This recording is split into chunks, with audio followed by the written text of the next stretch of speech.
The content of this video, as well as the thoughts, views, and opinions expressed herein, belong to the presenter and do not necessarily reflect the views of Brigham Young University or the Church of Jesus Christ of Latter-day Saints.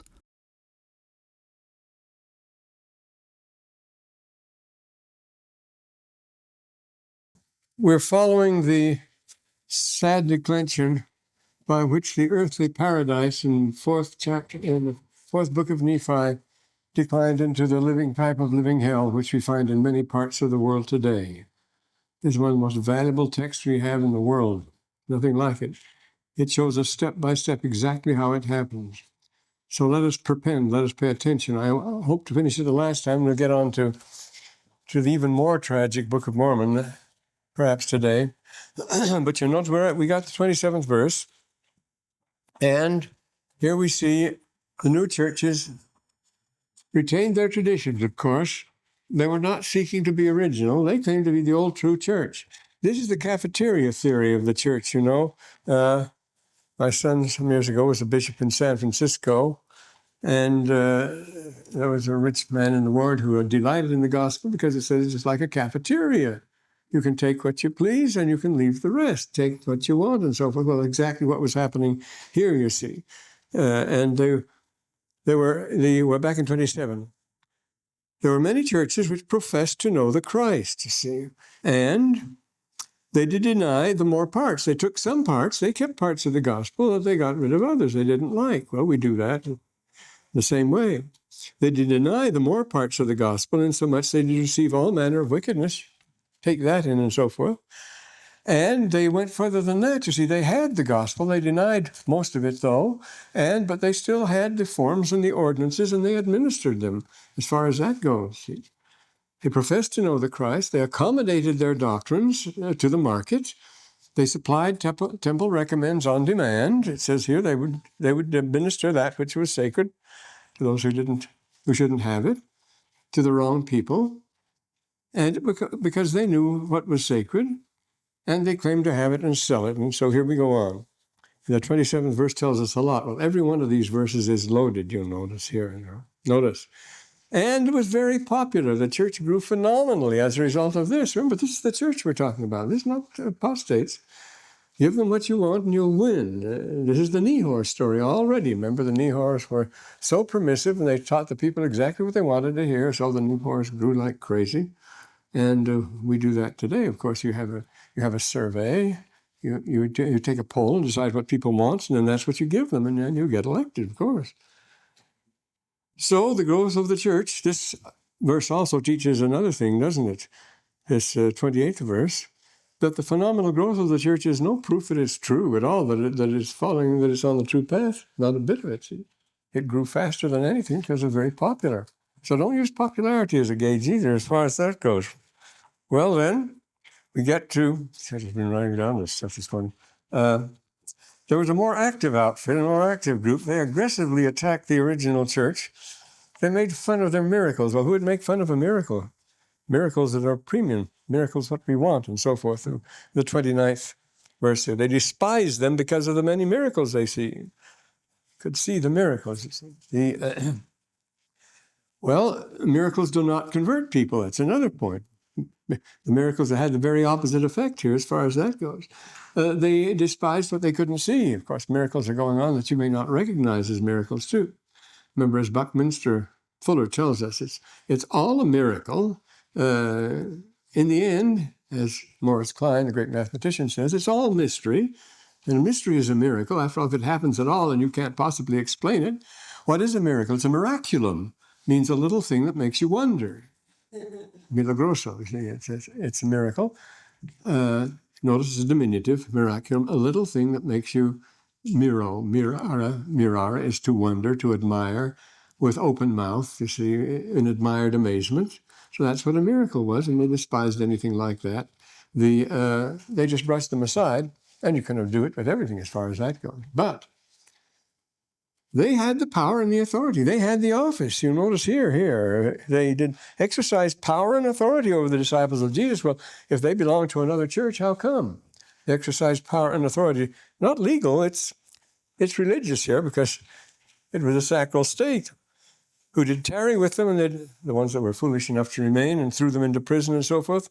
And it didn't do much good, though. So they were aggressive and obnoxious, and they grew up in the heart of the old church, and they gave a bad time to the old disciples of Jesus. They singled them out as an element which would have to be removed, along with their miracles. But the others, having retained their integrity, they also retained their powers, and they couldn't be stopped. They kept right on. So now we get an interesting thing, and all this is going on inside the church. Notice a very interesting situation. They're not divided into two others the same way with the persecutions in the Reformation and after 16th and 17th centuries. We find the same sort of thing going on. The best example is with the Jews, as we see. Well, then, in the 31st verse, what do we have happening? The people hardened their hearts and sought to kill them. It's a strange phenomenon. But no, even as the Jews at Jerusalem sought to kill Jesus. Here you see it. It's not they were not dealing with opposite religions here at all. The situation in Jerusalem was the same thing. Jesus and the scribes and the Pharisees and the doctors of the multitude all followed the law of Moses. They were all preaching the law of Moses. They were different. Palestine at all times was the scene of all sorts of cults. You wouldn't get persecuted for not being a Jew. You wouldn't be persecuted. They had the cults that throve. Well, we see that in the Book of Mormon too, where they go over the cult of Jezebel, for example, which flourished at that time. But that was in Philistia. The Jews would go over to practice that. But the Greeks were very influential. The Egyptians were very influential in Egypt at the time of Lehi, and their religions flourished and were not persecuted or anything like that.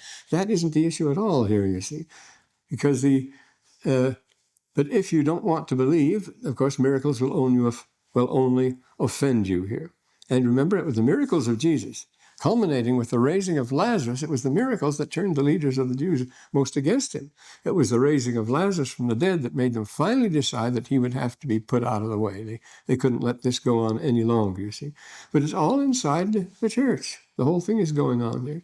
And then we get verses 32 and 33. They do these various things to them. Pretty rough treatment.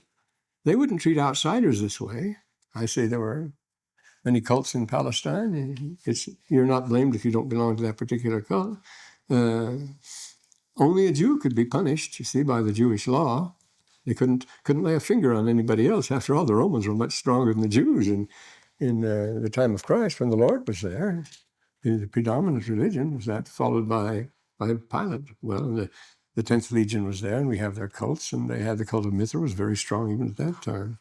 Well, later it flourishes. Well, anyway, these people seem determined to ruin their own happiness. Notice the 34th verse. They go on hardening their hearts, led by many priests. It's a religious movement, you know. No, they're led by many priests. And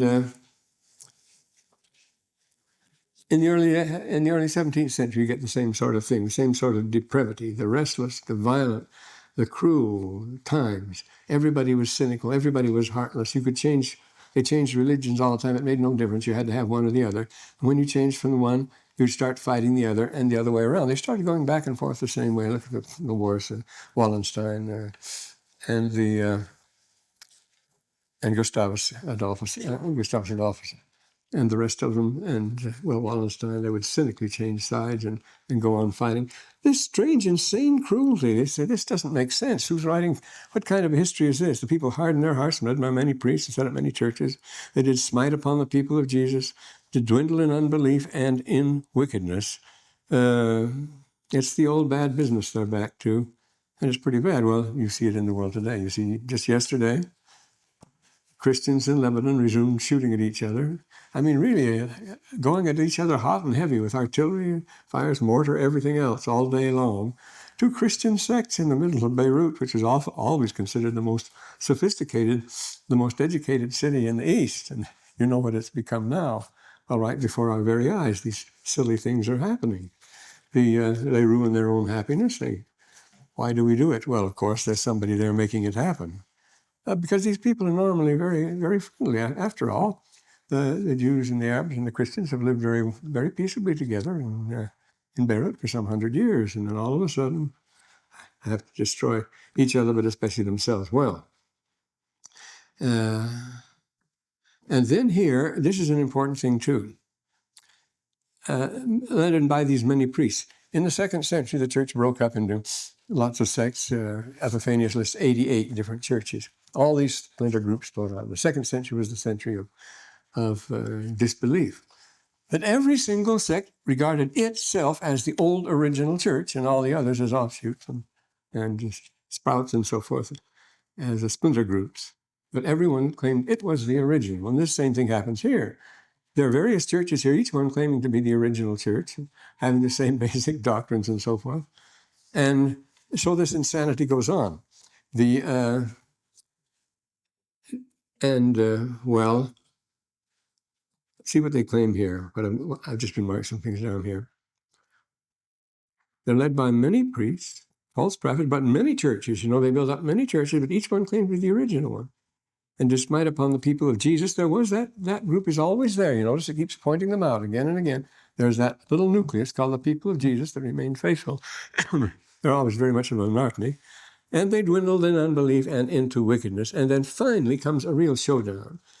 The movement ended in this great division of the people. Like the 30 Years' War, finally it had to come, the division. You had to be on one side or the other. People switched easily and often, as I said before.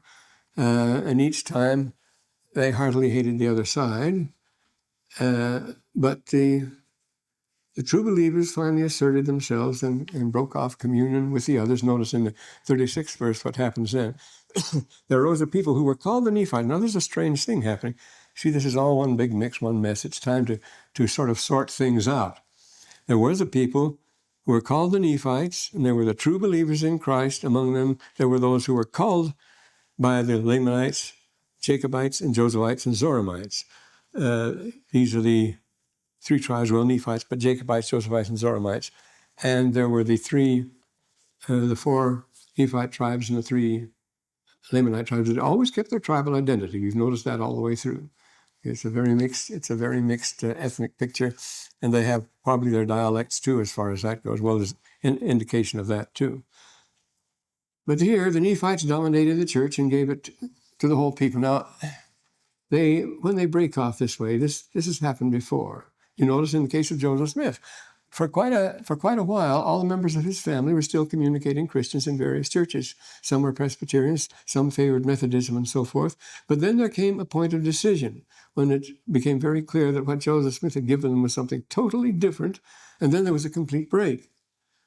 Then the persecution began in earnest, you see.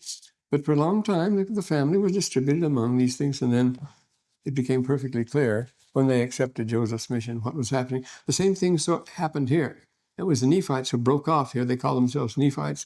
And the others weren't. They were a very small minority. You get the impression here, because of the 3 tribes and so forth, that was a rather arrogant thing. They call themselves the true believers, and they break off and make the true church. No, it tells us down here in the 40th verse that they were a very tiny minority, actually. The more wicked part of the people were exceedingly more numerous than were the people of God. So they weren't pulling any fancy stuff at all. They were just a small minority. They decided to keep on by themselves. This would get them into all the more trouble. And so we have, opposed to the 3 tribes of Lamanites who broke off from the rest, renounced the whole thing. And from time to time, nations have, this happens again in our time. Notice this is another familiar phenomenon sociologically. We have time and time. I talked about Lebanon. You couldn't tell the difference between a Maronite Christian and a Jew and a Muslim and a Sunnite and a Shiite in Beirut at all, until all of a sudden they broke up into different factions and started fighting each other. Same thing in Iran today. After World War I, all of a sudden the nations of the Holy Roman Empire emerged as individual nations with individual religions, individual languages, and everything. It always had them, but now they assert themselves and exclude all others. Well, like Serbia, there's a Serbian church with a Serbian cross and a Serbian service and so forth, quite different from the Roman Catholic Church in Croatia. And you had Slovenia and Slovakia, and you have Bohemia, and you have Bulgaria and Romania. All those, each one had its own language and so forth. It wasn't till after World War I that they all broke up and became absolutely separate, independent, proud nations with their own traditions and so forth. So it goes and comes. Then another time they'll be united together. See, the Soviets brought them together again, the same. They've tried for United States of Europe, this, that, and the other. So we break up and we separate. The same sort of thing here. The feeling of union is very strong at some times, during world wars, for example. And at other times, feeling of sectionalism is very strong. When Texas is an independent republic, in the South they fly the Confederate flag and so on. And the same sort of thing happens. I've been doing lays, and there's Joachim, a German professor by the name of Joachim, in the 1930s wrote a massive work called the Wandlungen der Weltanschauung, how in every society throughout history from the beginning, there have been a century of binding and a century of loosening, a century when things come under strict controls, rules, and then a century of liberalizing, of breaking down. And you notice these are the two tendencies that go on. The gay and melancholy flex from time to time. We become more severe, more strict, more militant and so forth. And then another time become more more liberal, more lax, and so forth. He says that's happened, and it usually runs by centuries, you see. The 19th century was the lax one. The 17th century, the 18th century, well, the 18th century was the one of relaxation, in spite, because it was under people like Joseph II and Catherine the Great and Frederick and so forth, that we have these great liberal kingdoms. First, you have the enlightened despots, let people do anything they want. So 18th century, everything, and then the 19th century, everything tightens up with Napoleon, and then we get to the 20th century and so forth. But anyway, you have these alternate periods of binding and loosening. Which period are we in today? We're in a period of binding right now, aren't we? We're helpless. We're almost brain dead today. People do not take independent ways that are free in thinking about things like that. We don't think about anything anymore. And this is quite a contrast to earlier generations of the church, when it was all very different. In the last century, when I was, I am an Edwardian, you know. I'm actually Edwardian. I was born during the reign of Edward VII. Wonderful to be Edwardian. There's been poems about that. But so this is what happens, you see. We see this sort of things with, the Indian tribes are now trying to assert their individuality and so forth. And just as today, the Soviet satellites are asserting theirs. They're breaking loose. This is what's happening. Well, the same thing happens here. See, we've seen they broke up into tribes before. Now this is happening again. Don't be surprised if it happens at certain intervals, because that's the way things go. And we're back to square one now, you see, even as it was in the beginning, just where they were. They taught their children to hate the children of God, even as the Lamanites were taught to hate the children of Nephi. Back to the beginning, I say, here's Ireland, here's the Lebanon, here are the Philippines, here's Cyprus, here's Armenia, here are the Sikhs, here's the Afrikaners, here's the Sabra, and so forth. All the things that go on. And that goes way back, the Azerbaijanians and Armenians today, you know, the Malays, the Sri Lanka, and the Chinese. All throughout the world, you're having these splits going on today, where they're teaching their children to be proud of their own culture and to hate the opposition. And you get some terrible things happening there. This utter hatred that you get. So Iran is a classic example with the hostages and so forth. Irrational, wild, extreme. I think the Book of Mormon is exaggerated. As it heats up here, it becomes more and more like our world. You see, a few generations ago, this didn't make much sense, but it certainly does now. So they taught their children, even as it was in the beginning, and we're told it began in the beginning with the children of Adam, the Cainites and the Sethites, the Sethians, those who followed Seth. Cain taught his children to hate them, and this went on ever after. And it is what we do have here, a very religious, cult-centered civilization. And you see what's emerging here, the well-known Mesoamerican pattern of religion, of the familiar imagery of the overdone, the great ceremonial centers, and the vast wealth, ceremonial and otherwise, here we have here. And they did build up churches, and they did adorn them with all manner of precious things. And this happened, the building up churches, big church building, hundreds of these towers, and with all their processions and their a great display of precious things. So things are moving in the expected direction here.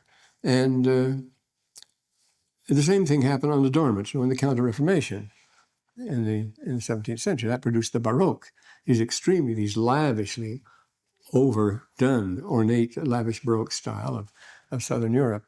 which was largely victorious. It made such an impression on the people. They got such an appetite for this theatrical, overlaid and heavily burdened, gold-plastered Baroque with little putti and plaster figures all over the place. It's quite impressive, but they said this is what heaven is like. But the same thing happens here, this emphasis on adornment as a counter-reformation. And the next is inevitable. Our good old pals, the Gadiantans, must emerge now. This we'll have to expect, won't we now? The wicked part of the people began to build up the secret oaths and combinations of the Gadiantans. That was irresistible. Again, now we're getting something, this added to verse 41, you see, where they get the forms of the ornamentation, the adornment, the splendor, and so forth. Now we get the Aztec aspect of it, the Mongol, the Mahdi, the Dosvot, the fanatical, the savage, bloodthirsty human sacrifice and things like that. They follow later. This comes in here now. Yes. And Christianity and Islam alike, I say, along with the Aztecs and the Mongols, the Mahdi, and the Crusades and so forth, they were the most cynical, the most greedy, the most cruel, most sadistic when they were most pious. It was a great thing, you see, because only God could authorize the bloody things they were doing. So everything was in the name of God. The name of God is perpetually on their lips.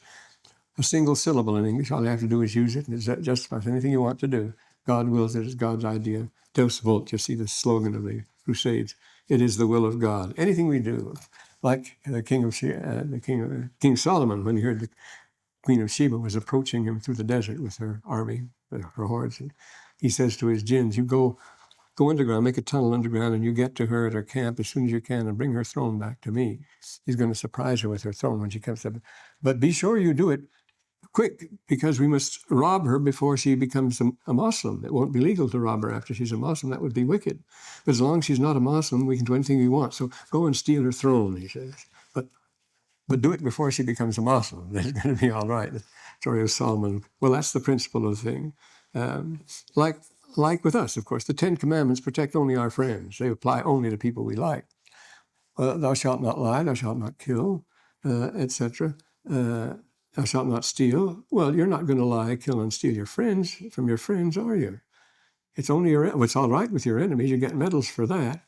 Ten Commandments only apply about 50%, you see, just to the people we want to apply them to. There's nothing wrong, of course, with killing and robbing from enemies, destabilizing their economies and things like that. Well, so here we go. Now, Vi Tibi. What do we have here? The people began to be proud in their hearts because of their exceeding riches and become vain like the Lamanites. So this Vi Tibi, I was thinking of something that St. Augustine wrote. Vi tibi flumen moris humani, quis tibi resistet. Oh, woe to thee, thou tide of human custom. Who can resist you? When all the people are doing one thing, no one can resist it. Even though the Lord tells the Jews, thou shalt not follow a multitude to do evil, just because everybody's doing it. That's no excuse. Well, here, this is what happens. Everybody gets swept along in this evil tide now. Even these good people that were holding out. An amazing picture here. The people who were called people of Nephi, these late righteous people, et tu brute, began to be proud in their hearts, and 10 guesses why, of course, because of their exceeding riches. Here we go again. This is where I came in, you might say. Oh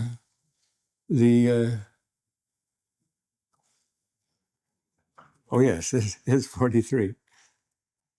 The greatly outnumbered Nephites began to go along with the others, of course.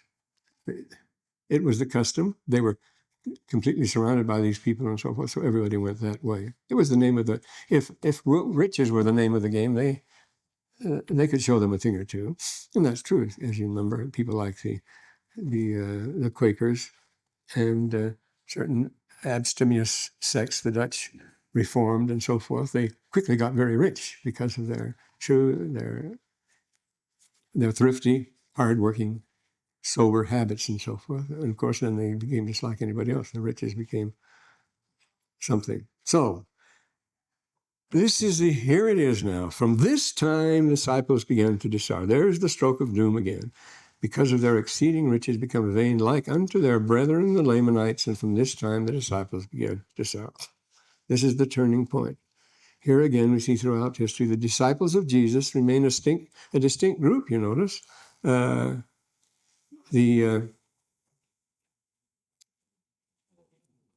the disciples begin to starve. They still have it. There must be a very small group now, sort of really oppressed. Notice in the 44th verse.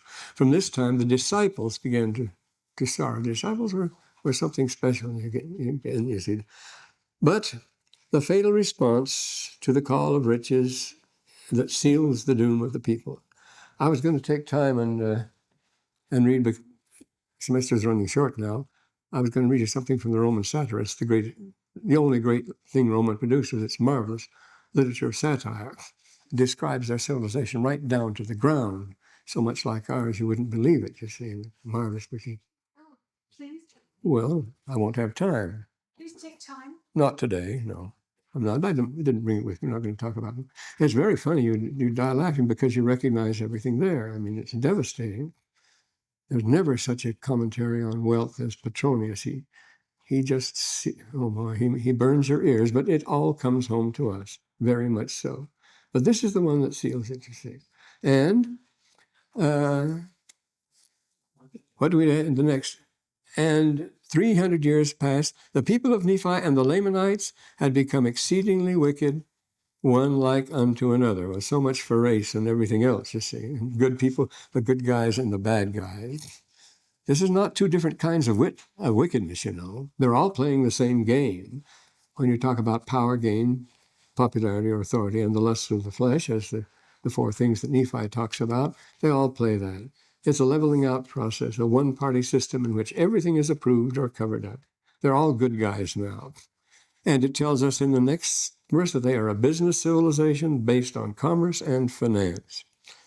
The robbers of Gadianton spread all over all the face of the land, and there were none who were righteous, save it were the disciples of Jesus. Then you still have that nucleus there. I'd like to know who they were, you see. And gold and silver did they lay up in store in abundance, and did traffic in all manner of traffic. Notice they lay up. Gold and silver was based on finance and in commerce. Traffic, all manner of traffic. Exchange, commerce, business, banking, all the rest of it, which are far more sophisticated in the ancient world than we've been willing to think before. They had everything. They had common stock companies and everything else. We're not sophisticated today. And then in the 48th verse, we see this was rich soil for the spread of the Gadianton group. And then again, the 48th verse, the stroke of doom. It had come time now to hide up the records, get ready to close up shop. It's all over when it reaches this point. Notice how the finality of that word. Amaran, being constrained by the Holy Ghost, did hide up the records which were sacred. Even all the sacred records which had been handed down from generation, they're going to close up shop now. We've reached the end of the story. We might as well go home here. It was even until 320th year from the coming of Christ. And he hid them up for the same purpose that they've been hid up since the days of Adam. Enoch tells us that he hid up the books of Adam so they wouldn't be destroyed in the flood. That's the way the Pistis Sophia begins, with Enoch had burying the books of Adam, hiding. He hid them up in a solid rock. He cemented them in, very much like the plates of Moroni had. There was a stony shrine, a piece of solid rock with a hollow in it, cut out, squared and so forth, plastered up, put in another rock and cemented it in. That would weather the flood. So, well, that's just a story and so forth. But this tradition that the record has been hid to come forth in a later time, but always hid after the last entry had been made. It had to be pretty near the end so that you wouldn't miss any of it. And then it was hidden up, but to come forth at a later time after the earth had passed through some great trial, some great change. And we know now from this about the ages of extermination that these great trials and changes do take place. There have been periods of extermination when whole civilizations have been wiped out. Well, we'll get that when we get to the Jaredites. I thought we'd finish this chapter today. But then now, if you have tears, prepare to shed them now, because we come to the Book of Mormon now. It starts out with a colophon, which tells us that it's an autograph. It was written by his own hand. The colophons to tell you what the book is about and who wrote it and under what circumstances and so forth. I, Mormon, make a record of the things which I have both seen and heard, eyewitness account, you see, and call it the Book of Mormon. Now, this is after Cumorah. This is after the whole thing is finished. This is the last conclusion that he's putting in here, and it's before the other stories. But I don't think that this is following in chronological order. It isn't. This is when the whole thing is over. It is, as Tennyson would say, the last echo of a great cry. And I make a record of the things which I have both seen and heard and call it the Book of Mormon. So this is the Book of Mormon proper, just this little book here. But it tells the whole story again. Here we go. When Amaran hid up the records, he came to me being about 10 years of age. Now, obviously, Mormon was, in all modesty, a phenomenal person. He was chosen to lead the armies at 16. There have been generals that young before. And he was recognized as a person of amazing gifts and talents. And he's the one man about whom the whole thing centers here. He supports the people, then he withdraws himself, then he can't. It breaks his heart. He has to go back to them again and so forth. He's perhaps the most outsized figure of the book. Oh, there are some gigantic figures in the Book of Mormon, like the brother of Jared and Nephi and so forth. But Mormon is the most tragic figure, and he is the most epic figure, actually, even more than the brother of Jared. But he came to him when he was 10 years old, and he said, I see you're a pretty smart brat. And he says, you're a sober child and quick to observe. You know what's going on. So I have advice for 15 years from now. See, he knows the time is about 15 years. It's about 15 years from now. When you're 24, you go to the land with the hills which shall be called Shim. Incidentally, notice, it's an interesting thing here. The Lord does not hold any special brief for stupid people. We should not cultivate that in the religious department or anywhere else. And the hill Shim is very interesting. Where's Brother Huzes? What's the Arabic word for Shim? If you look it up in the dictionary, it means north. North country. Shim is north. In any Semitic language, of course, you get Shimal from that, the same sort of thing, left hand. But when you're facing east, the Shimal is the left. But Shim, it means north. And sure enough, we learn a little later on that when they go further north, they get to the hill Shim. So here's another one of those things where the Book of Mormon just casually tosses off, just a bit of evidence, no extra charge, you see. But people don't notice these things. Therefore, go to the hill Shim, and there I have deposited unto the Lord all the sacred engravings concerning this people. He knew the movement would be northward. See, it wouldn't be safe for them to remain south. They start into this long, tragic retreat here. And then, Mormon here, and he says, take the plates, and the remainder you shall leave in the place where I just take the plates of Nephi. Those are the ones we have. Grave on the plates, when do we have this be found? Where's the hill Shim, you see? And all the things you have observed concerning this people. So you add to them, bring them up to date as of 15 years from now, he says. Now, I, Mormon, being a descendant of Nephi, there is another interesting comment on races. And we think the Nephites were the descendants of Nephi. Well, what's he boasting about, being a descendant of Nephi then? It's a rare thing by now. Pure blood of Nephi is going to be hard to find around here. And it's plainly all the people were not. Nephites were not descendants of Nephi, as we see in the 8th verse here. He says they called them, remember, the Nephites and Jacobites and Josephites and the Zoramites. This war was between the Nephites and the Lamanites, and they called them that. They're all divided this way into parties. So here we go. He was 11 years old, and he was taken by his father to the land southward to Zarahemla, the big city, the big capital. And boy, was he impressed as a little kid, he says. The land was covered with buildings. Never saw anything like that. As it were, the people were, as it were, numerous as the sands of the sea. Now, this is important for the Book of Mormon. You say, we talk about, if there had been such vast, vast numbers and so forth. We'll see what vast, vast numbers are. When they gather all their forces for a big war down here, how many do they have in the army? 30,000. That's just one division. In our army, 27,000. They make a division. You see, one division with its supplies and everything. One division, and he calls that as numerous as the sands of the sea. Well, 11-year-old, he's impressed as far as that goes. You'd be impressed with these things. So we have to be very careful and not be simplistic when we read the Book of Mormon. But says people. This kid, when he tells us that people of Zarahemla were as numerous as the sands of the sea, how many 100 trillion people are there? Doesn't mean that at all, does it? It's a metaphor here. As it were, the sands of the sea. And there began to be a war between the Lamanites and the Nephites. Well, he happened to be there, happy event. Just like a visit to Beirut, isn't it? And this war was between the Nephites and the Lamanites and the Lemuelites and the Ishmaelites. They're operating on a tribal basis now. Lamanites and the Lemuelites and the Ishmaelites are called Lamanites. It was just a political title is all. They were called Lamanites. The two parties were called parties. They were parties. They were not nations. They were not families. They were parties. Were called Nephites and Lamanites. The war was on the borders of the Zarahemla, as it usually was on the waters of Sidon. That was the classic battleground. The Nephites gathered together a great number of men, even to exceed the number of 30,000. Wow!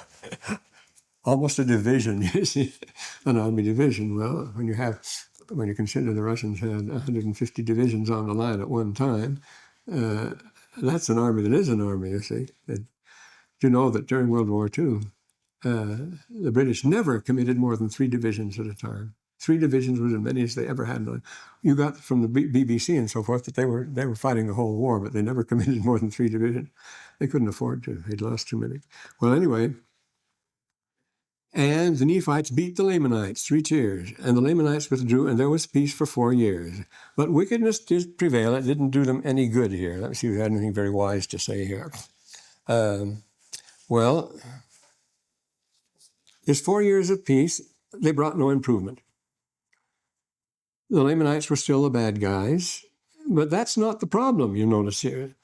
The Lamanites withdrew and there was peace, but wickedness did prevail upon the face of the land. Well, you say, well, they'd beaten the Lamanites. The Lamanites were settled, 4 years of peace and so forth. Say the Lamanites were the bad guys, that's true, but that wasn't the problem. As Shevardnadze and others say, we hear quite often the saying, America must have an enemy. The enemy right now, we're picking in desperation, is poor old Castro. Because the enemy must be the embodiment of evil. He can't just be an enemy politically or so forth. And so he's now being compared to Ceausescu, though he's a good friend of Mandela and Gorbachev and people like that. This is so we can go on. We have to have this evil enemy so we can go on being the good guys without having to repent. This is a great convenience. Well, anyway, removing the danger left the Nephites free to do their thing, and they just got worse, the Lamanites and so forth. The brotherhood departs here, the brethren departed here. In this verse, things get very bad. There are no gifts from the Lord anymore. The Holy Ghost doesn't come upon anymore because of their wickedness. They've gone all the way, and yet they don't worry. They're not going to think about repentance because they know who the wicked people are. They're the Lamanites, of course. I, being 15 years old, and he's still sober, well, after what he's seen, I think he would be. Therefore, he's the one who says, I've seen nothing pleasant in all since the days of my birth. What a time to live, see? And so this happened. There were no gifts. They cut the wires and then complained that there's no revelation, no messages. They cut themselves off, and God cuts himself off. Everything can cut shut down. There is a horror plot here. When God removes the spirit entirely, when there's nothing left but evil. There are such pictures, and we have them. Read the writings of Lucan or of Salvian, or the lamentation literature, which is very great, both the Babylonian and Egypt and so forth, the Lebensmeter. Read the Border Balance from Scotland, talk about bleak and horrible situations. And, or if you want a document of absolute personal despair, read Scott's journal. And when he went to the South Pole, remember, none of them survived. The journal that comes to us came from the tip, where they were all found dead. And so there are times when the Lord turns off the power completely, and it is very dangerous. And if we go on thinking we don't have to repent because other people are wicked, that's what we got the Book of Mormon for. We're going to see a lot of that. We're just beginning to warm up here. And in the 15th and 17th verse, notice the boy Mormon is in the position of Abraham. Remember when he was young. He said he tried to persuade his family, but they did utterly refuse to listen to my voice. In fact, his father even volunteered him for sacrifice. It got that bad. I did endeavor to preach to them, but it's not going to do any good, so he shuts him right off. I was forbidden that I should preach. They had willfully rebelled against their God. Therefore, the beloved disciples were taken away. You can read in the Jaredite case, the prophets mourned and withdrew. There's nothing else you can do. God forbids him to preach. It would be more preaching would be damnation. So who takes over? Well, naturally, the Gadianton element, about as low as you can get. These Gadianton robbers were among the Lamanites who did infest the land, insomuch, notice, they're among the Lamanites. They mingle with Lamanites here, and they add their forces to them. And they infest the land. The inhabitants began to hide their treasures up in the earth. They became slippery because the Lord had cursed the land. They could not hold them. Remember, that's exactly what Samuel the Lamanite had said. Remember, when he said, you place all your love in your riches, behold, your riches will become slippery that you cannot hold them. Of course, they do. I mean, the stock market can be wiped out in an hour as far as that goes. That did happen.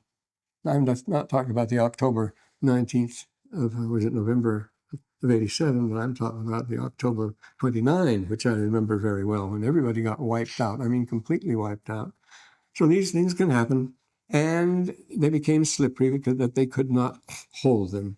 And the very same thing happened at the end. I mentioned Salvin. He describes what happened in the 4th century. The Roman Empire collapsed suddenly, as you know, and everything became slippery.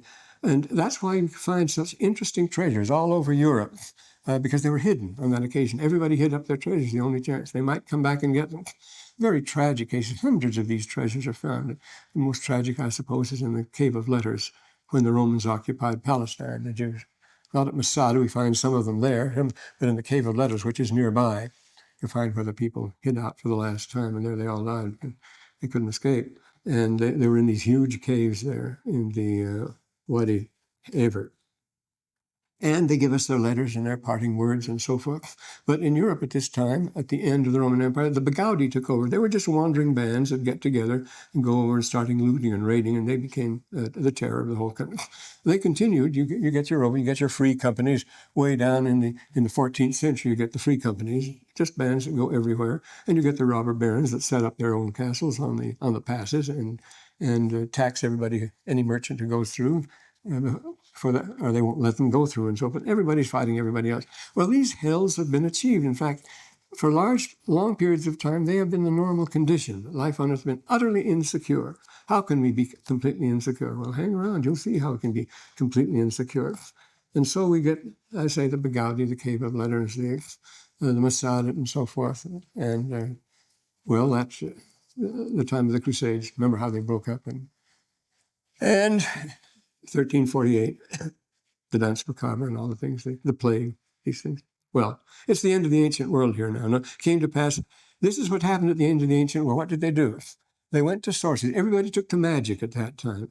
Everybody that was haunted, they felt, remember, another expression from the Book of Mormon, we were surrounded by demons, they say. Because how do we account for it? It reaches the point of sheer desperation. There were sorceries, witchcraft. You put your only trust in these sort of things. In astrology and chance and luck in the market and so forth. Sorceries, witchcraft, magic, power of the evil one was wrought upon the face of the land, a spiritual vacuum, you see, even as the words are fulfilling. I saw the pocket contents of hundreds of German soldiers during the war. And, well, thousands, as a matter of fact, had to go through them. And it's different from World War I. They said just about every soldier was carrying a Bible.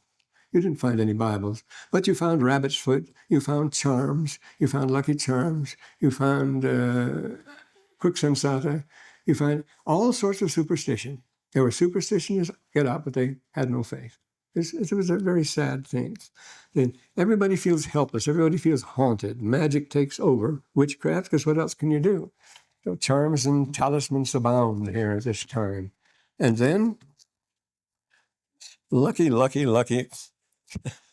Mormon. He launches his career. They choose him. At this time, they choose him to command the army. And he's 15 or 16 years old, isn't he? But again, between the Lamanites and the Nephites, notwithstanding I being young, large in stature, therefore the people of Nephi appointed me that I should be their leader. That's 16. Well, Prince Eugene was that age. Napoleon wasn't much older when he won the Battle of Marengo. He would have been chosen the same way. Palnatoke, the terror of the north, who ruled from Jomsburg at the mouth of the Vistula, he was the great commander of the pirates of the north. He was 12 years old. Everybody feared him. So there are prodigies in the military business. I say, like Prince Eugene, extremely young and so forth. And Alexander, wasn't exactly aged. Remember, he was 32 when he died, but when his conquest against Alexander, so we're all made in his 20s. Well, anyway, he must have impressed people because, remember, he impressed Amaran as being phenomenally smart, sober, observant. He'd given that impression all along, so the people knew that there's a person of real stature here, and also large physically in stature. He was a heroic figure, this Mormon is. And now the Great Retreat begins. 55 years of falling back now. Very, very sad here, this happens again. See, it came to pass in my 16th year, I did go forth at the head of an army of the Nephites. 365 years, and the Lamanites did frighten my armies. They would not fight. They began to retreat toward the north countries, not a fight. It doesn't become a rout yet, but the big retreat now begins. They're not going to do it, the Great Retreat. It's a rear guard action. Remember Chief Joseph, who retreated for 3 years with the U.S. Army after him to get over the border out of Montana and so forth? And Darius' long retreat from, we think of all sorts of retreats, from Alexander, and the retreat from Moscow. Well, that's 3,000 miles. That's over 2,000 miles. That's some retreat, falling back all the time. Wasn't necessarily a rearguard action because they weren't being hotly pursued. But there are other retreats where Zhukov and Suvorov, when von Pauli was in Stalingrad, you see, Suvorov built up, not Suvorov, he's Catholic great, Zhukov built up this enormous reserve of almost 150 divisions waiting for him. And from then on, it was just one long retreat for the Nazis, all the way from Stalingrad right back to Berlin, a tremendously long retreat. And this is the sort of thing that's going to happen here. As a matter of fact, it's not as long as some of those retreats. Well, Xenophon, the March of the 10,000, you might say they'd lost their shirt and were trying to get home. But Xenophon's classic work on the March of the 10,000, trying to get home. But anyway, they fall back on a place called Angola. Things move fast here. Take possession of it, make preparations to defend themselves. They dig in there. They're going to hold out there. They fortify the city.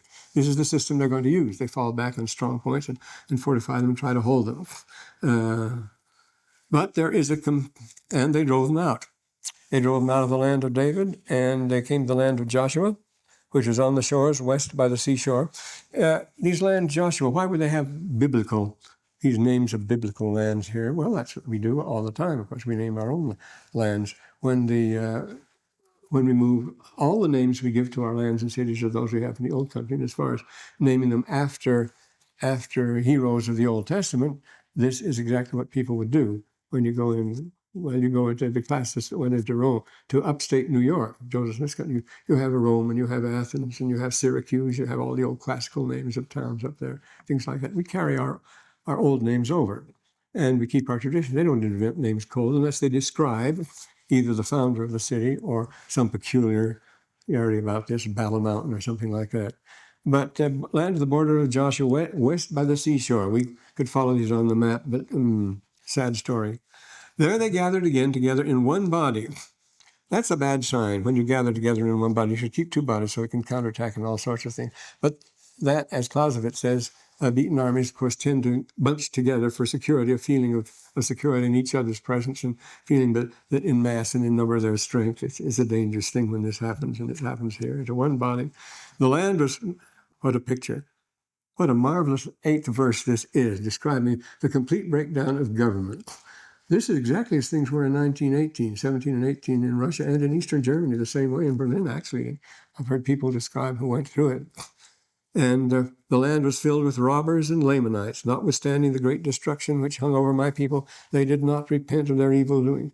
Therefore there was blood and carnage spread throughout all the face of the land, both on the north part of the Nephites and also on the part of the Lamanites, and it was one complete revolution throughout all the face of the land. Let's hope we never live to see that. Some people, there have been science fiction. Ray Bradbury has written a story inspired by this verse, which is it's possible, you see. And we have now the Lamanites and the king. They had a name. His was Aaron. And here we have a super army, 44,000. Now we're getting big armies, almost 2 divisions there. And it came to pass that I beat him, and he fled. Aha, now, this is a very nice thing happening here. Mormon finally checks their advance. There's a complete breakdown of public order, such as you find. You know, if you wanted to have real fun and were very rich, the thing you used to do in the 50s and early 60s was fly down to Rio in the 40s. That was the place to go. Don't go to Rio today. If you're found in this inner city of Rio, you're as good as dead today. See, you don't go anymore.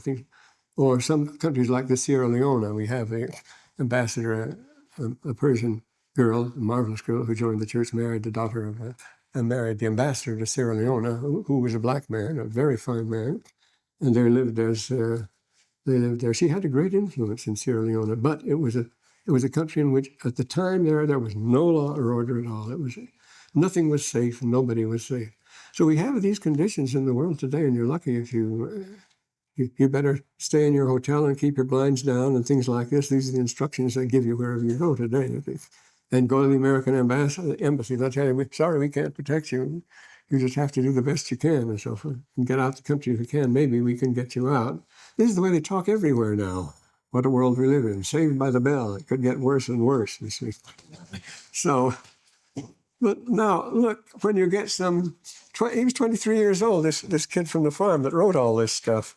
And don't try to tell me he made it up.